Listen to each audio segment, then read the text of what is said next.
બેસો બેસો. અરે નીચે મળી ગયા મને, આવતા જ નહોતા. લે મન કે તમે ક્યાં આવો છો કોઈ દી? અરે મેં કીધું અમે આવશું, એવું થોડું હોય કે અમે ન આવીએ તમે ન આવો. હાલો હવે ધરા લેતી આવી. બોલો એ નાસ્તો લઈ આવ. લ્યો લ્યો નાસ્તો લ્યો.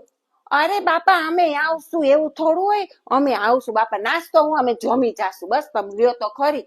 તો પછી શું હવે? આઈસ્ક્રીમ લઈ આવજે. આઈસ્ક્રીમ શું ના આવે આઈસ્ક્રીમ માં? ના એ ચિંટુ લેતો તું લે, એને તો કયો લે, કઈ લેતોય નથી. મમ્મી સામે નથી જોવું, લઈ લે હવે. તો શું આઈસ્ક્રીમ તો લેવાની જોઈ ને હવે. તો પછી અરે અમે આવશું બાપા, અમે બદામ શેક પી જાશું તમારા ઘરે. હું કામ ઉપાધિ કરો છો બાપા? તો હું આ મુખવાસ લઈ આવ, દે મુખવાસ. ઓલો પાન નો મુખવાસ એ દેજે હો. હા અરે સરસ છે, લ્યો તો ખરી મુખવાસ તો લ્યો. એટલે બધી વાતમાં ના ના પાડો. મુખવાસ તો લેવો જ પડે ને. મુખવાસ ન દઈએ ને ત્યાં સુધી મહેમાન ગતિ પૂરી ન થાય આપણે ગુજરાતીમાં, તો ખબર છે ને. તો પછી